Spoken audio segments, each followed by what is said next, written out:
ये जो सीरीज है पाकिस्तान के लिए दर्दनाक सीरीज है। 4-0 से हम पीछे हैं, फंडामेंटल्स आपके हिल जाते हैं ऐसी परफॉर्मेंस के बाद, और फिर वही बात होती है कि आपको दोबारा से ड्राइंग बोर्ड पे जाना पड़ता है। सो कॉल्ड आपकी टॉप क्लास की जो बॉलिंग है, मिड विकेट के ऊपर आपको इतने कोई छक्के पड़े हैं। पता नहीं वो दिन कब आएगा जब मैं ये कहूंगा कि अस्सलाम वालेकुम दोस्तों, मुबारक हो कि आज पाकिस्तान मैच जीत गया है।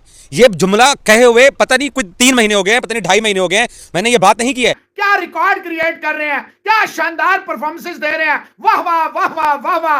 पूरे पाकिस्तान में ऐसी मिसाल नहीं मिलेगी। पाकिस्तान को धचके पे धचका लग रहा है, इसका मतलब है फंडामेंटल्स ठीक नहीं है। फंडामेंटल्स इसलिए ठीक नहीं है क्योंकि इस टीम को खामखा से छेड़ दिया गया। T20 टीम को बड़ी देर से, जैसे मैंने पहले भी बात की है, कि इसके ऊपर बार बार एक तरह से खुदकुश हमले हो रहे हैं। हमारी इतनी गंदी फील्डिंग है, मुझे नहीं पता हमारे हाई परफॉर्मेंस कोच क्या कर रहे हैं। हफीज साहब हर जगह आपको नजर आते हैं, हर जगह नजर आते हैं। Please I need to tell you कि भाई वो यहां पर जरा हमारी उस पर भी करें। 3 ऑस्ट्रेलिया के खिलाफ हम टेस्ट मैचेस खेले और 4 यहां पर T20 मैच हो चुके हैं। मैंने ये जुमला मुझे भूल ही गया कि जी मुबारक हो आज हम जीत गए हैं। हमसे जीत रूठती चली जा रही है और बहाने ये इख्तियार किए जा रहे हैं कि जी मेकिंग प्रोसेस हो रहा है, किसी चीज को तलाश किया जा रहा है। जब आप मैचेस हारना शुरू हो जाते हैं ना और इस तरह से हारते हैं तो फिर आप जीतना भूल जाते हैं। ये एक अजीब और गरीब सा फिनोमेना होता है। पूरी पाकिस्तानी कौम को बहुत बहुत मुबारक, क्योंकि आपके शाहीन पहुंच रहे हैं बड़ी कामयाबी के साथ इस साल के दूसरे क्लीन स्वीप की तरफ। इससे ज्यादा और बुरा मैंने कभी नहीं देखा पाकिस्तान टीम को। भाई ग्लेन फिलिप्स ने पता क्या कहा है कि हमें बिल्कुल उम्मीद नहीं थी कि हम 4-0 से पाकिस्तान जैसी मजबूत बैटिंग लाइनअप, मजबूत बॉलिंग लाइनअप टीम के अगेंस्ट इस तरीके से जीत जाएंगे। ये उसने प्रेस कॉन्फ्रेंस में बोला है। ये Babar Azam and company strong रहते हैं तो इनको थोड़ा सा शेकअप करने के लिए बड़ा जरूरी है कि हम ऑप्शंस ढूंढें। तो वो क्या हुआ जी, ऑप्शंस ढूंढने निकले थे, अफगानिस्तान से सीरीज 3 से बाहर। ये बेगारतों की ये अपनी औलादों, अपने रिश्तेदारों को फायदा पहुंचाते हैं, 2 नंबरियां करते हैं, माल पानी इकट्ठा करते हैं, ग्राउंडों की इनकम खाते हैं, कमाइयां खाते हैं। अपने बहन 10 साल पीछे जाके या 10 कदम पीछे जाके हम वापस फिर से वहीं से शुरू करते हैं। जो हमने गलत फैसले किए होते हैं उनको ठीक करने के लिए हमें फिर दोबारा फैसले करने पड़ते हैं। जय हिंद दोस्तों, ये वही पाकिस्तान की मीडिया है जो भारत की टीम का हारने पे मजाक उड़ा रही थी, जो 2 साल पहले पाकिस्तान ने 10 विकेट से हराया था। पर अब इनकी परफॉर्मेंस देख के पूरी दुनिया इनका मजाक उड़ा रही है। दोस्तों, अगर आप लोगों ने अभी तक वीडियो को लाइक नहीं किया है तो वीडियो को लाइक और चैनल को सब्सक्राइब जरूर करें। पिछले 6 महीने से लगातार पाकिस्तान हार पे हार देख रहा है और पाकिस्तान की मीडिया तो मतलब खून के आंसू रो रही है कि मतलब भारत की टीम को देखो, मतलब अफ्रीका में जाके अफ्रीका को हराया। वही पाकिस्तान की टीम लगातार क्लीन स्वीप पे क्लीन स्वीप खा रही। और फिर जो लोग कंपेयर करते हैं पाकिस्तान की टीम को भारत की टीम से, मतलब हमारे पास तो वर्ल्ड क्लास बॉलर है, भारत के पास तो बॉलर भी नहीं है, तब भी जाके जो लोग जीत गए थे तो हम भी जाके जीतेंगे, लेकिन ऐसा कुछ भी नहीं हुआ। पाकिस्तान और न्यूजीलैंड की इस वक्त T20 सीरीज चल रही है और पाकिस्तान लगातार 4 मैच हार गया और 1 मैच बचा है, उसमें भी शायद ये हार के क्लीन स्वीप हो जाएगा 5-0, जो आज से पहले पाकिस्तान के साथ कभी नहीं हुआ। इसीलिए रमीज राजा, शोएब अख्तर और बड़े बड़े पाकिस्तानी जो नाम है, मतलब वो लोग कह रहे हैं कि भारत से हमें सीखने की जरूरत है कि मतलब कैसे जीता जाता है विदेशों में जाके। चलिए वीडियो आगे देखते हैं इनका क्या कहना है। ये जो सीरीज है पाकिस्तान के लिए दर्दनाक सीरीज है, क्योंकि जब आप एक मैच हारते हैं तो आप समझते हैं कि चलो दूसरी टीम का फ्लूक लग गया, हमारा बुरा दिन था। दूसरा मैच हारते हैं तो अलार्म बेल्स बजती हैं, क्योंकि आजकल इंटरनेशनल क्रिकेट में 2 मुतवातिर मैच हारना जो है वो उससे बहुत ज्यादा बेचैनी शुरू हो जाती है। डग आउट में, थिंक टैंक में, सिलेक्टर्स में, आपका पूरा सिस्टम एक तरह से हिल जाता है, क्योंकि आप 2 matches on the trout afford नहीं कर सकते हैं हारना। इसका मतलब है कि फंडामेंटल्स कहीं गलत है। मगर यहां तो तीसरा मैच भी हारे हैं और चौथा मैच भी हारे हैं, और फिर क्वेश्चंस तो उठेंगे, और क्वेश्चंस इसलिए उठेंगे क्योंकि आपकी होलसम परफॉर्मेंस नहीं है। अगर बैटिंग चलती है, बॉलिंग खराब, बॉलिंग नहीं चलती है तो फील्डिंग खराब, लीडरशिप की भी प्रॉब्लम्स हैं। चले उनके तो ये पहली सीरीज है, उनको माफ किया जा सकता है। मगर आज भी मौके थे कि आप अगर स्लिप खड़ी करते और अगर आप फील्ड के हिसाब से बॉलिंग करते, जब शाहीन अफरीदी ने 3 विकेटें ले ली थी, अटैकिंग मोड में रहते, क्योंकि 1 विकेट दूर थे टेल एंडर्स को इंट्रोड्यूस करवाने के हिसाब से पाकिस्तान। मगर वहां पे मैं समझता हूं कि पाकिस्तान ने मोमेंटम भी लूज किया, और फिर नवाज की जो इंट्रोडक्शन थी वो बड़ी क्रिटिकल थी। उन्होंने 4 ओवर्स में 40+ रन खा लिए। वहां पे अगर उनको 1 विकेट मिल जाती तो फिर भी पाकिस्तान का कई सारा हो जाना था। जैसे सेंटर आके प्रेशर क्रिएट करते हैं, लेकिन वो 4 ओवर करते हैं तो 23 रन देते हैं। हमारे स्पिनर 4 ओवर में 40+ के रन दे देते हैं, जबकि गेंद फंस रहा था, स्पिन हो रहा था। ये डिफिकल्ट पिच थी रन चेस के हिसाब से, और पाकिस्तान ने अबव पार स्कोर किया था। यहाँ पे 125-30 के एवरेज स्कोर है। सो पीछे थे इस गेम में, और रिजवान ने एक पावर हाउस परफॉर्मेंस के थ्रू पाकिस्तान को एक आउटसाइड चांस दिलवाया। मगर जब आप मैचेस हारना शुरू हो जाते हैं ना और इस तरह से हारते हैं तो फिर आप जीतना भूल जाते हैं। ये एक अजीब और गरीब सा फिनोमेना होता है कि यार जब आप जीते हैं तो जीत आपकी आदत बन जाती है, हारते हैं तो हार आदत बन जाती है। तो फिर आप नित नए तरीके ढूंढते हैं हारने के। कभी कोई हाफ कैच मिस हो गया, कभी गंदी बॉलिंग शुरू हो गई। सो पाकिस्तान का जो बॉलिंग का मसला है, चलें ठीक है, पोटेंशियल या टैलेंट या कॉन्फिडेंस की तो बात आप कर सकते हैं, मगर जो आप जिस लेंथ पे बॉल करते हैं, जो आपके जेहन में है, बैट्समैन को सामने रखते हुए, सिचुएशन को सामने रखते हुए, उस लेंथ पे आप सही फील्ड नहीं सेट करते हैं। पता नहीं वो दिन कब आएगा जब मैं ये कहूंगा कि अस्सलाम वालेकुम दोस्तों, मुबारक हो कि आज पाकिस्तान मैच जीत गया है।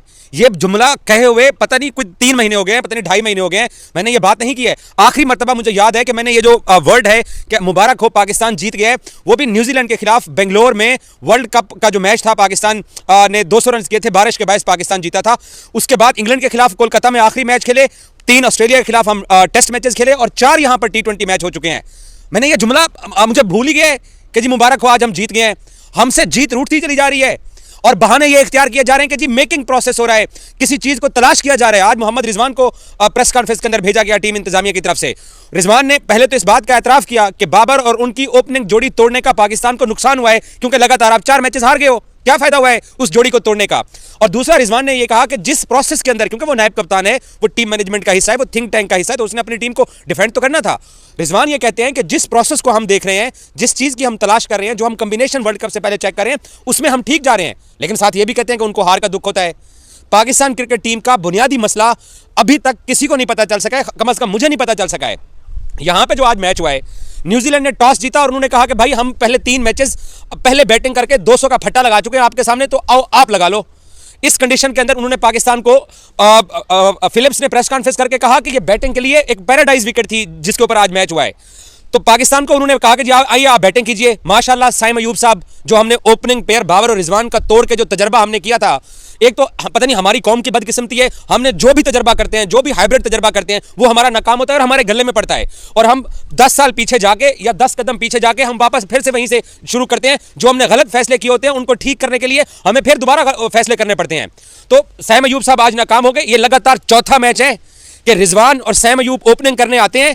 18 बॉलों की सबसे बड़ी पार्टनरशिप हुई है और सबसे पहले सैम की विकेट गिरी है 4 मैचेस के अंदर। चल यार, कोई एक मैच हो ऐसा 4 मैचेस में से जहां रिजवान पहले आउट हो गया हो, तो विकेट पे खड़ा रहे। नहीं, उसको जल्दी होती है पवेलियन आने की। और तनकीद इसलिए नहीं करनी कि वो टैलेंटेड बल्लेबाज है, उसके पास बहुत एबिलिटी है भाई, बहुत सारी एबिलिटी है। बाबर भी 2020-21 के अंदर आके T20 में ओपनर बना था, वो भी सरफराज की कप्तानी के अंदर। बहुत अरसा पाकिस्तानी टीम का T20 का ओपनर नहीं रहा है। आप उसको कहीं नीचे वाले नंबरों पे खिलाओ, फखर जैसा मुस्तनद ओपनर, वो नीचे के नंबरों पे खेल सकता है। सैम अयूब नीचे नहीं जा सकता है। लेकिन क्यों? क्योंकि साइंसदान है हमारी टीम के साथ जुड़े हुए, उन साइंसदानों ने तजर्बात करने हैं। और यहां पे जनाब हम पता नहीं कौन से तजर्बात कर रहे हैं, कौन से टेस्ट हो रहे हैं हमारे, कि जो सारे टेस्ट जो है ना साडे फ्यूज ठुस हो जा रहे हैं, फ्यूज हो जा रहे हैं। पाकिस्तानी टीम को और पूरी पाकिस्तानी कौम को बहुत बहुत मुबारक, क्योंकि आपके शाहीन पहुंच रहे हैं बड़ी कामयाबी के साथ इस साल के दूसरे क्लीन स्वीप की तरफ। इससे ज्यादा और बुरा मैंने कभी नहीं देखा पाकिस्तान टीम को भाई। अच्छा सब छोड़ो, मुझे ये समझ में नहीं आ रहा कि इफ्तिखार अहमद इतनी चालाकी से ऐसे मक्खन की तरह निकल जाते हैं। पिछले 4 मैचेस में उन्होंने क्या किया है?